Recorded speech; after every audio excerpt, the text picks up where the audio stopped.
Hi everyone, this is Coach Kemi and my sister Eturuvie. You can call her Etus. I hope you all seen this because we're recording this ourselves and you won't believe who we have around. So I'll introduce you to who I have around and she'll introduce you to who she has around because we're doing this recording just for you.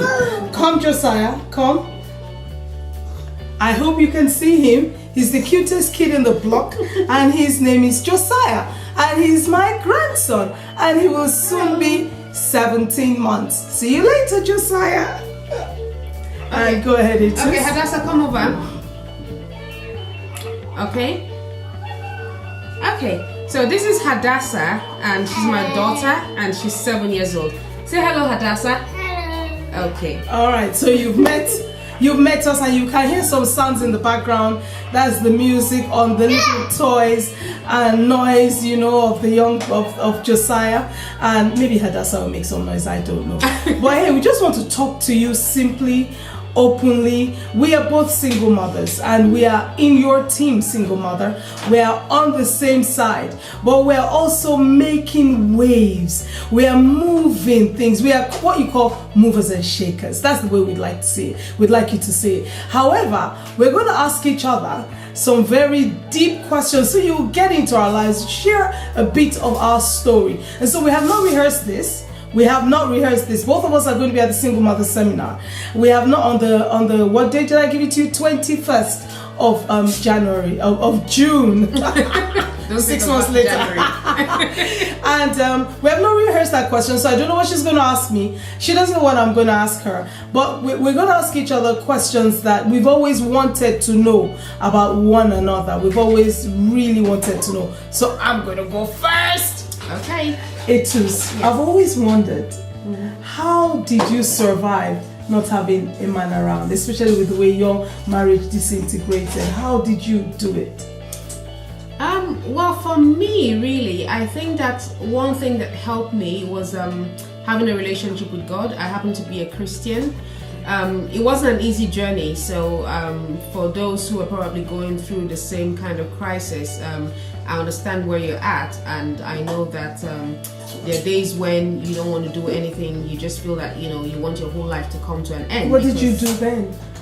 I just had to hold on to God. I had to hold on to God. I had to hold on to the promise that He had made me, a promise of greatness. I had to hold on to the vision of greatness I had, carried in my head for a long time, for many years. And I got to the point where I realized that, granted I'd made a mistake, granted my marriage had failed, but all my life I had seen a picture of greatness. And I decided that, I could still be that person that I'd always, thought that I would be or seen in my head. And that just helped me to put behind everything that I was going through and forge ahead. Oh wow! Yeah. Well, some days harder than others. Yes. Like, did you do hiding under the duvet sort of thing? Definitely. You did. Definitely. There were days. In fact, I had two phases. There was a phase where I couldn't sleep at all. Wow. And then there was the phase where all I did was sleep. Day and night, all I wanted to do was sleep. What did you do with your daughter? My daughter was very little then. She was about a year and a few months old, and really the only time I would get out of bed was to give her a meal or to give her a bath, and once I was done giving her a meal and giving her a bath, I went back to bed. Oh wow, I would like to know how you got out of that. But now you can ask me a question. Okay, I know that as a Christian, the church usually frowns on divorce. Okay. So I know you're a Christian. Yeah. How did you get past that? Oh wow. Oh well, first of all, my husband was my pastor, so that was a biggie. And I first of all prayed. I said, all right, God, where am I supposed to go? Because he is a pastor. Where does a pastor's wife go? So I prayed and I believed I had to go to this particular church where I'm at now, and I'm still there. For me, it's home. But I think mainly when I decided I needed to separate from my husband, I made sure I told not a soul. Not one person knew. So that put out the church, that put out my friends who are Christians, put out my friends who are not Christians. It just put out everyone. So everyone found out after we had separated. And so when they came one by one to ask, I wasn't interested in speaking about it, because at the time I felt we were not being authentic, we were not being real, true Christians.